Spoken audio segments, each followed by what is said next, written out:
हमारा अन्नदाता। पग पग पर है संग तुम्हारे अन्नदाता। लहू किसानों का बन के पसीना सींचता है धरती का सीना। मेहनत का तेरी हक दिलवाने, नई तकनीक नई खोज बताने।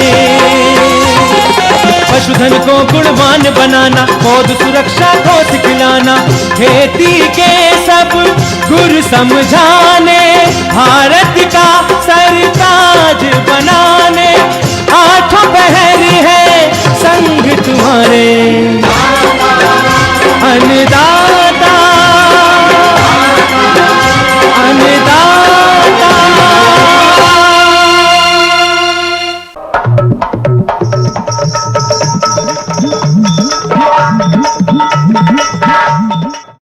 नमस्कार, मैं हूं आपके साथ ऋतु ज्ञानवानी। आप सभी दर्शकों का अन्नदाता कार्यक्रम में स्वागत करती हूं। हमारे देश का किसान जन का पोषक है, वो श्रम का देवता है, अन्नदाता है, उसमें ही भारत की आत्मा निवास करती है। ऐसे ही किसानों की प्रगति के लिए हम खेती बाड़ी से जुड़ी हुई बहुत सी नई लाभकारी जानकारियां हर रोज सुबह लेकर आते हैं। तो चलिए कार्यक्रम शुरू करने से पहले देखते हैं क्या है आज के अन्नदाता कार्यक्रम में। महिला टीचर ने स्ट्रॉबेरी की सफल खेती कर रचा इतिहास। ब्रॉयलर मुर्गियों को संतुलित आहार खिलाएं, अधिक आय कमाएं।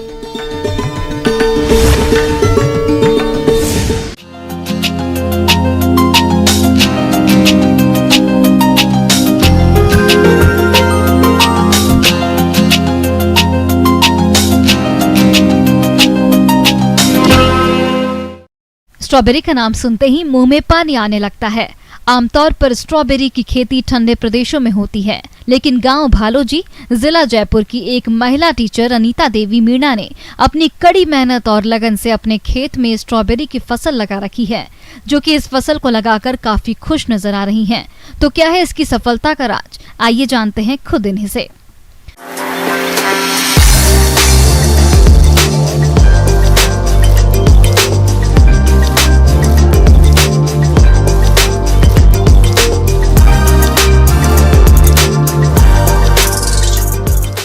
मेरा थोड़ा सा शौक था कि मुझे खेती उती का पहले से ही था, बचपन से ही।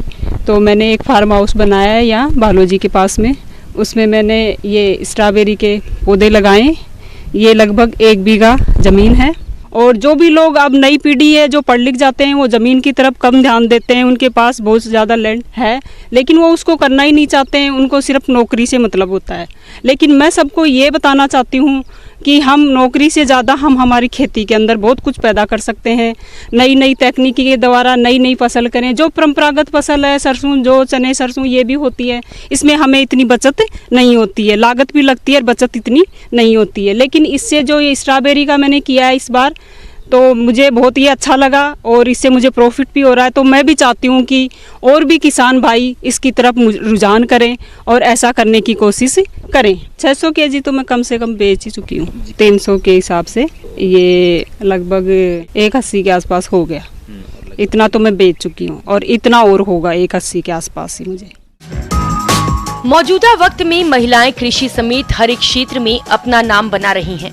वहीं आज हम एक ऐसी महिला किसान की बात करने जा रहे हैं जिन्होंने अन्य महिलाओं के लिए मिसाल पेश की है।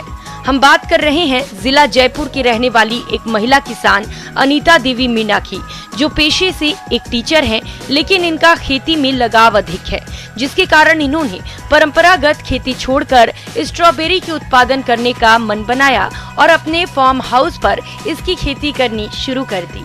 और इनकी कठिन मेहनत और लगन से जैविक स्ट्रॉबेरी की खेती में सफलता मिली। और इसमें मैंने पौधे लगाए तो उससे पहले मैंने ज़मीन को तैयार करवाया अच्छे से, फिर उसमें बेड वगैरह बनवाए। तो एक बेड की दूरी लगभग 100 मीटर है और इसमें बेड से बेड की दूरी 1.5 फीट है। और उस एक बेड के ऊपर मैंने जो पौधे लगाए हैं वो 1 फुट की दूरी है। और एक बेड के ऊपर 3 रो बनाई है मैंने। और अभी देखो इसमें मतलब मैंने अक्टूबर महीने में ये लगाई थी फर्स्ट वीक में, और 13,000 पौधे लगाए मैंने इसके अंदर। और पौधे लगाने के बाद मैंने इसकी अच्छे से खाद वगैरह ये दिला के गुड़ाई वगैरह अच्छे करवाई है, तो पौधे भी अच्छे विकसित हुए हैं। और ये पूरी मैं जैविक कर रही हूँ खेती, इसमें बाहरी ऐसी रासायनिक कुछ भी नहीं है। अपने घर पे सब कुछ मैं तैयार करवाती हूँ, गाय का गौमूत्र, गाय का गोबर, इन सब से मैं ये सारी चीज़ें खाद वगैरह तैयार करवा के वही दे रही हूँ। तो मैं चाहती हूँ कि किसान भाई भी, उनको ज़्यादा खर्चा भी नहीं लगेगा, ना बाहर की इतनी दवाइयों की ज़रूरत पड़ेगी। और इसमें फिर नवंबर लास्ट में फ्रूटिंग शुरू हो जाती है, तो दिसंबर जनवरी में अच्छी फ्रूटिंग होती है और उस टाइम हमें अच्छा कॉस्ट भी अच्छी मिलती है। स्ट्रॉबेरी की फसल से अधिक उपज लेने के लिए इस महिला किसान ने फसल का प्रबंधन किस तरह से किया, जिससे इन्हें अच्छी गुणवत्ता की अधिक पैदावार मिली और सफलता की नई ऊंचाइयों को छुआ और क्षेत्र में प्रेरणा के स्रोत बनी हुई है। मैंने इसके अंदर बीच बीच में जैसे सबसे पहले तो इसमें पानी दुआया, इसके बाद गुड़ाई करवाने के लिए मजदूर लगाए, लेबर लगाई। और उसमें जो भी मतलब ज़्यादा इसमें कुछ नहीं होता है, हल्की फुल्की थोड़ी बीमारी आ जाती है पौधों के ऊपर, तो उसके लिए मैंने ये बाहर से भी थोड़ी बहुत बायो जैविक जो दवाइयाँ बनी हुई है वो थोड़ी बहुत दी है मैंने, तो उससे पौधे अच्छे ग्रोथ किए हैं। 2 मजदूर भी आराम से इसमें कर सकते हैं, पर डे की ज़रूरत नहीं पड़ती है, और एक दिन छोड़ के अगले दिन इसको तोड़ने की ज़रूरत पड़ती है। फ्रूट को ज़्यादा दिन रख नहीं सकते पौधे के ऊपर। इस किसान ने स्ट्रॉबेरी की खेती पूर्ण रूप से जैविक तरीके से की। इससे इनकी लागत कम लगी और अच्छी गुणवत्ता की बम्पर पैदावार मिली। फलों की तुड़ाई के बाद ये फलों की ग्रेडिंग करती हैं। ऐसे में जैविक तरीके से उगाई गई स्ट्रॉबेरी घर से ही आसानी से बिक जाती है और कई कंपनियों के लोग इनके घर पर आकर खरीदते हैं। इससे इन्हें अच्छा मूल्य मिला और मुनाफा अधिक हुआ। किसान भाइयों, इनको स्ट्रॉबेरी की खेती से 2,50,000 रुपए मिल चुके हैं और आगे इनको 50,000 रुपए और मिल जाएंगे। इस प्रकार से इनकी कुल आय 3 लाख हो जाएगी। वर्तमान में गर्मी अधिक होने से इनकी स्ट्रॉबेरी का उत्पादन कम हो गया। यदि इनके खर्च की बात करें तो इनका खेत तैयारी से लेकर बेचने तक का कुल खर्चा आया 2 लाख रुपए। यदि इनकी कुल आय 3 लाख में से कुल खर्चा 2 लाख रुपए घटा दिए जाए तो इनको 1 लाख का शुद्ध मुनाफा मिला। अब देखो, मैंने 1 बीघा में ये पौधे लगाए स्ट्रॉबेरी के, और ये पौधे लगाने के बाद मैंने इनकी अच्छी वो करवाई, तो अच्छी फ्रूटिंग हो रही है। और इस बार मैंने ये 13,000 पौधे लगाए हैं, और इसको बचाने के लिए, ठंड से बचाने के लिए कपड़ा लगाया है इसके ऊपर। फिर इसमें ये मल्चिंग वगैरह का है, ये लगा है 40-50 के हज़ार के समथिंग, तो वो तो मुझे अगली बार भी काम आ जाएगा। वो खर्चा तो अब अगली बार लेस हो जाएगा, उसमें मतलब ज़्यादा प्रॉफिट अगली बार ज़्यादा होगा।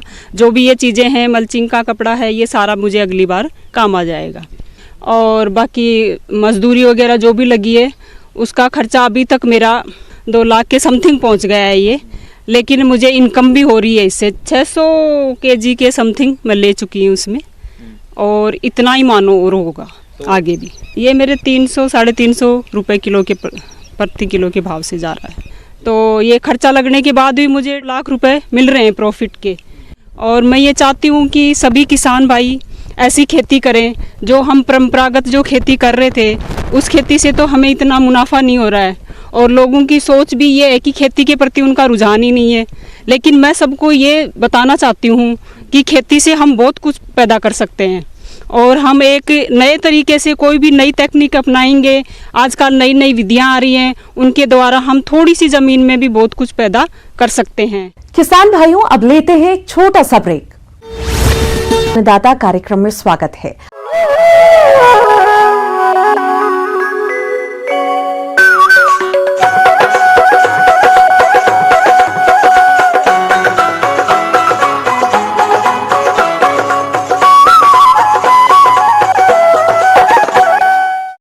खेती में बढ़ती लागत, खर्च और स्थिर होती आय के चलते प्रदेश के किसान कृषि सह व्यवसायों को अपनाने में लगे हैं। इन सह व्यवसायों में से बहुत से किसान भाई ब्रॉयलर मुर्गी का पालन कर रहे हैं, लेकिन इस व्यवसाय से अधिक लाभ लेने के लिए आहार प्रबंधन पर विशेष ध्यान देने की जरूरत होती है। तो आप किस प्रकार से करें ब्रॉयलर मुर्गियों के लिए संतुलित आहार प्रबंधन, इस बारे में जानकारी के लिए मिलते हैं पशु वैज्ञानिक डॉक्टर गिरिराज गोयल से।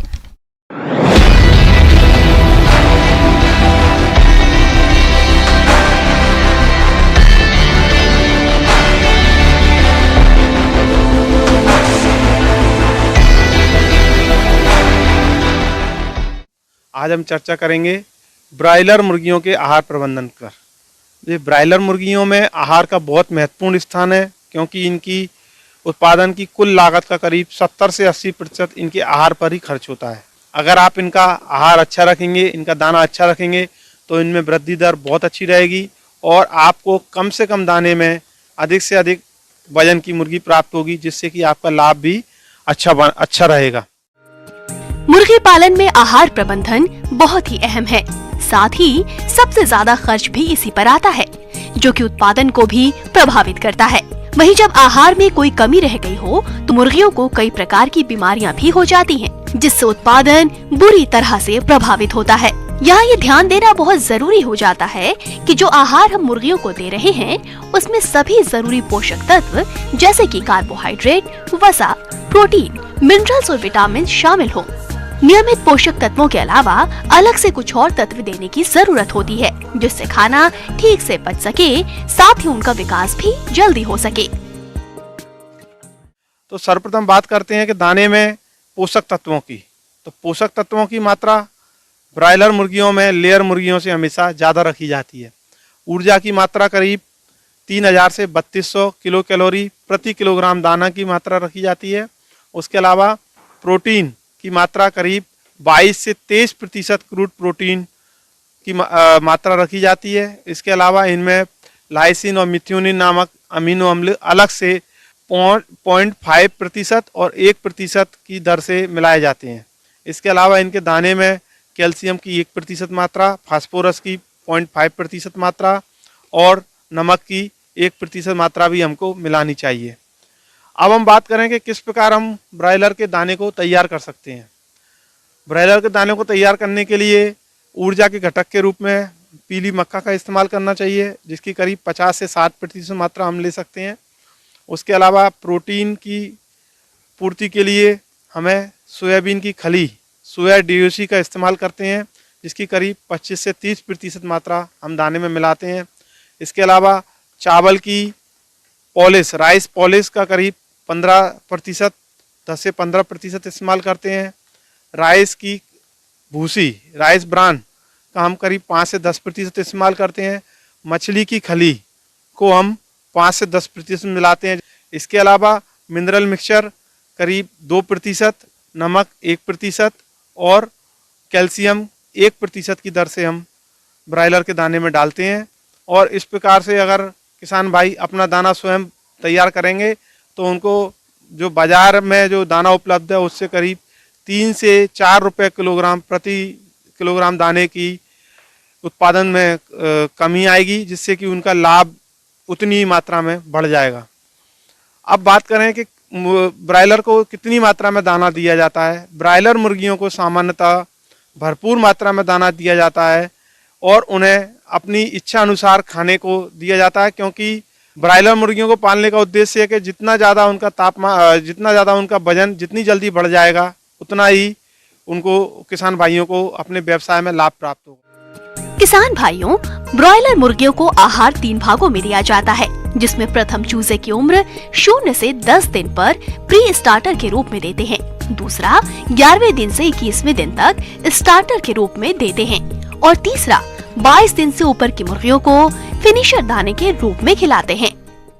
इसके बाद बात करते हैं मुर्गियों के, ब्रायलर मुर्गियों के पानी के प्रबंधन के बारे में, क्योंकि जो बीमारियों का मुख्य स्रोत है वो पानी ही है। अगर हम पानी के प्रबंधन को ठीक रखेंगे तो बीमारियों पर बहुत हद तक रोकथाम रहेगी।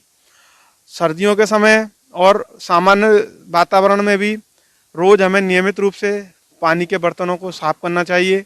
उसके अलावा उसमें साफ करने के बाद में उनमें साफ और स्वच्छ ताज़ा पानी अच्छी मात्रा में, सर्दियों में करीब दाने की 2 से 2.5 गुना मात्रा और गर्मियों में 2.5 से 3 गुना मात्रा में हमको पानी उपलब्ध कराना चाहिए। इसके बाद पानी में कुछ एंटी स्ट्रेसर जैसे कि विटामिन C और विटामिन B कॉम्प्लेक्स को मिलाना चाहिए, जिससे कि इनकी ग्रोथ भी अच्छी बनी रहती है और इन पर स्ट्रेस का भी विपरीत प्रभाव नहीं पड़ता है। इसके अलावा दाने में जब कभी ज़रूरत हो तो दवाइयाँ भी मिला सकते हैं, एंटीबायोटिक भी डाल सकते हैं और कुछ अन्य दवाइयाँ जैसे कि कॉक्सीडियोस्टेट्स या कॉक्सीडियोसाइडल दवाइयाँ जैसे एम्प्रोलियम, लासोलेसेट, सल्फाडिमिडीन, सल्फागोमिडीन, नाइट्रोफ्यूराजोन, ये दवाइयाँ भी आप मिला सकते हैं। मुर्गियों में कॉक्सीडिया बीमारी काफ़ी आती है, उसकी रोकथाम बहुत आवश्यक है और बेहतर है कि आप बीमारी के आने के पहले ही उसको रोक दें। आगे और भी है खेतीबाड़ी से जुड़ी हुई बहुत सी रोचक जानकारियां। यहां रुकेंगे एक और ब्रेक के लिए।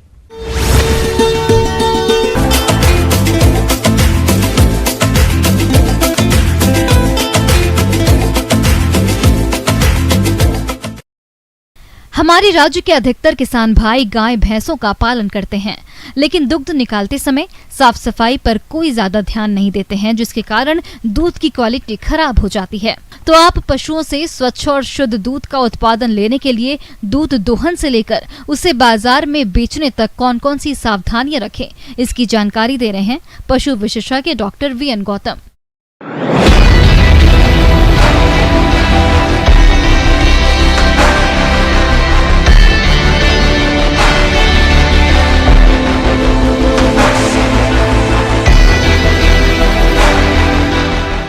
आज हम किसान भाइयों बात करेंगे स्वच्छ दुग्ध उत्पादन। सबसे पहले स्वच्छ दुग्ध उत्पादन हमें क्यों करना है, इस पर ज़्यादा चर्चाएं होनी चाहिए। स्वच्छ दुग्ध उत्पादन जो है हमारी जितनी भी कम्युनिटी है, जितने भी कंज्यूमर्स हैं दूध के, उनको बीमारियों से बचाने के लिए किया जाता है। तो सबसे पहली बात करेंगे कि हम स्वच्छ दूध उत्पादन कैसे करें। सबसे पहला घटक है कि आपको खाने के लिए पशुओं को क्या देना है। खाने के समय ऐसी चीज़ों को अवॉइड करें कि जो थोड़ी सी भी हवा चलने पर या थोड़ी सी भी छींक आने पर जानवर के आपके दूध में जा सके। हमारे कुछ पशुपालक भाई गाय तथा भैंसों का दूध निकालते समय लापरवाही करते हैं, जिसके कारण दूध की गुणवत्ता तो खराब होती ही है, साथ ही साथ ऐसे दूध का सेवन करने वाले मानव के स्वास्थ्य पर भी बुरा प्रभाव पड़ता है। इसलिए आप दूध दोहन के समय कौन कौन सी सावधानी बरतें, आइए जानते हैं। स्वच्छ दूध उत्पादन के विभिन्न घटकों में सबसे पहला घटक है कि पशु की साफ सफाई कैसे रखनी है। सबसे प्रथम कार्य जैसे ही लाएं उसके पहले हम उसको अच्छी तरह से साफ सुथरा कर लें और उसके एन के पास जो थन है उसके पास गर्म पानी से उस जगह को साफ करें। नीचे कुछ डर्ट डस्ट कुछ या गंदगी छपी हुई है उसको करें और इसके पश्चात आपको साफ सूखे हुए कपड़े से पशु के थन को साफ करें। इसके पश्चात जब हम पशुओं को दुहने जाते हैं उसके पूर्व में ही दोनों पीछे के पैर बांधते हैं। पैर बांधने के साथ साथ उसकी पूंछ भी बांध देनी चाहिए, क्योंकि पूंछ बार बार हिलाती है तो पूंछ से भी कचरे और कंटामिनेशन दूध में जाता है। इसके पश्चात हम बात करेंगे कि जानवर का जो स्थान है वो कैसा होना चाहिए। जानवर के स्थान जो है साफ़ सुथरा होना चाहिए। दूसरे अन्य जो जानवर हैं वो आसपास के जानवर भी साफ़ सुथरे होने चाहिए, या कहीं एक ऐसा स्पेस बनाना चाहिए जहां पर आप सेपरेट मिल्किंग कर सकें, जिससे कि दूसरे जानवरों का भी कंटामिनेशन ना आए। दूध दोहन करने वाले ग्वाले के नाखून कटे हुए होने चाहिए तथा उसे अपने सिर पर कपड़ा बांध लेना चाहिए। दूध निकालते समय धूम्रपान नहीं करना चाहिए। ग्वाले को पूर्ण हस्त विधि से ही दूध निकालना चाहिए। हाथों की गदेलियों में आसपास कुछ इस तरह के कटा फटा या कुछ ऐसा रोग ना हो जो कि आपके दूध दोहने के साथ साथ दूध में चला जाए। समय समय पर ग्वाले की भी हेल्थ स्टेटस देखना चाहिए, दूध में चला जाएगा। इसके बाद आपको जो ग्वाला है उसके प्रतिदिन के जो कपड़े हैं, जो सामान्य कपड़े हैं उससे अलग होने चाहिए। जब वो दूध दोहने आता है उस साफ सुथरे कपड़े होने चाहिए जो अलग रहें। इसके पश्चात बात करेंगे कि बर्तन किस तरह का होना चाहिए। जिस बर्तन में दूध दोहना है उसका मुंह छोटा हो तथा दूध दोहन से पहले उस पात्र की अच्छी तरह से धुलाई कर तेज धूप में सुखाएं और साफ कपड़े से पोंछकर ही दूध निकालें। दूध उत्पादन के पश्चात जब हम दूध कलेक्ट करते हैं, जब दूध हम ट्रांसफ़र करते हैं उस बकेट से, तो उस चीज़ में भी ध्यान रखना चाहिए कि दूसरे किसी व्यक्ति का हाथ ना लगे जो कि जिसके हाथ साफ ना हो, और सीधे डायरेक्ट उसी व्यक्ति को ट्रांसफ़र करना चाहिए जिसके हाथ साफ सुथरे हैं। हाँ, बर्तन हैं उनको सेपरेट करके धुलाई करनी चाहिए। धुलाई करने के पश्चात 2 से 3 घंटे धूप में रखें। इसके बाद पलटा करके रख दें, जिससे उसके अंदर का जो भी थोड़ा मोड़ा पानी बचा है वो पूरा ड्रेन हो जाए। जो दूध का भंडारण है, दूध के भंडारण में भी ये सावधानी रखनी है कि आसपास कोई ऐसा फीड गोडाउन ना हो, मच्छर मक्खी की जैसा स्थान ना हो जहाँ पे गंदगी हो और वहाँ पर हम कर रहे हैं। इससे भी हमारा स्वच्छ दुग्ध उत्पादन नहीं हो पाएगा। उस जगह पर आप लगातार जो है मक्खियों की आवाक ना हो इसलिए जालियां लगाएं और दिन में 2 से 3 बार उस जगह पर पोछे की व्यवस्था करें, जो फिनाइल वगैरह जो कीटाणुनाशक जो हैं उनका उपयोग हो, जिससे कि मक्खी मच्छर के पनपने की संभावना ना हो। और कोशिश यही करनी चाहिए कि ज़्यादा देर इसका भंडारण ना करें, दूध का और कंज्यूमर तक तुरंत पहुंच जाए। तो इसलिए इसकी व्यवस्था बनानी चाहिए कि तुरंत कलेक्शन के पश्चात वो तुरंत बढ़ जाए।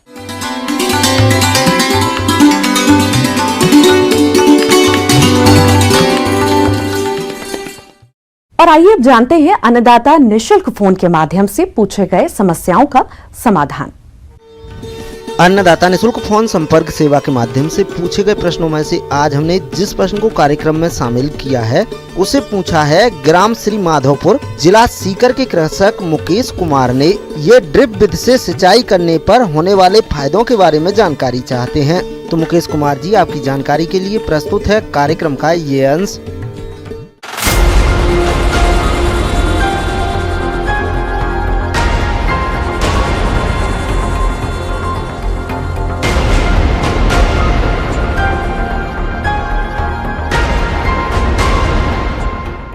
तो ड्रिप जैसे हम खुला पानी देते हैं तो पौधे के जड़ों को हम पूरा भर देते हैं, नाक तक जैसे हम श्वास लेते हैं तो नाक को बंद कर देते हैं। उससे पौधे के जड़ों में हवा की उपलब्धता कम हो जाती है और वो रूट जोन इफेक्ट होने लगता है।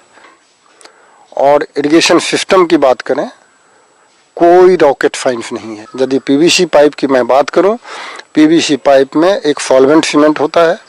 ज़्यादातर किसान भाइयों से मैं आग्रह करूंगा, अच्छी कंपनियां हैं उनका ही पाइप लें, क्योंकि ये पाइप की जो आयु है वो 50 साल तक होती है। बागवानी फसलों में पौधों की प्रत्येक पंक्ति के साथ एक शाखा लाइन और कम दूरी वाली फसलों में 2 पंक्तियों के बीच में एक शाखा लाइन बिछाई जाती है। पौधों की सिंचाई के लिए प्रत्येक पौधे के पास शाखा में ड्रिपर लगा दिए जाते हैं। ड्रिप सिंचाई के लिए मुख्यतः मोनो ब्लॉक पंप इस्तेमाल किए जाते हैं। पानी की अधिक मात्रा में आवश्यकता होने पर अथवा जल स्तर गहरा होने पर बड़े पंप की जरूरत पड़ती है। जब आपके खेत में सिस्टम लगाई जा रही है तो 200-500 रुपये का फिटिंग्स अपने पास जरूर रख लें, ताकि जब जरूरत पड़े तो आप खुद कर लें, किसी पर निर्भर नहीं रहना पड़े। ड्रिप इरिगेशन में जैसा आप सभी लोग जानते होंगे कि फिल्टर इस सिस्टम का हार्ट है।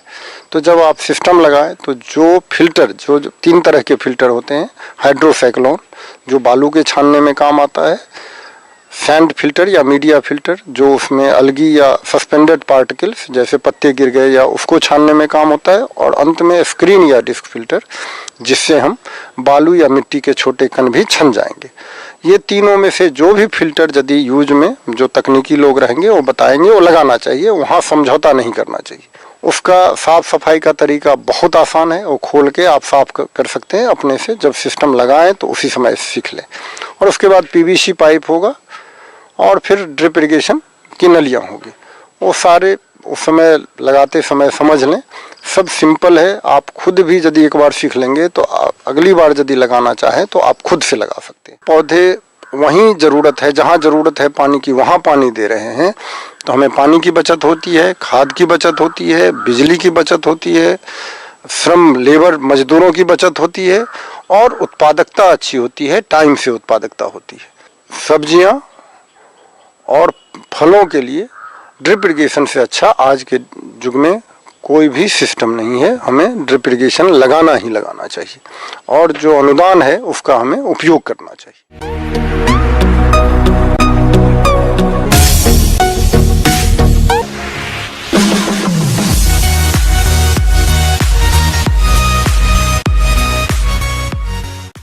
एक नजर डालते हैं राज्य के कुछ मंडियों के प्रमुख फसलों के बाजार भाव पर।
किसान भाइयों, कृषि संबंधित समस्या और सुझावों के लिए आप हमें इस पते पर संपर्क कर सकते हैं।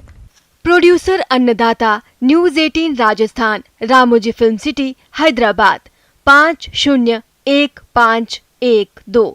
साथ ही आप हमें ईमेल भी कर सकते हैं। हमारी ईमेल आईडी है p18annadattarajasthan@nw18.com।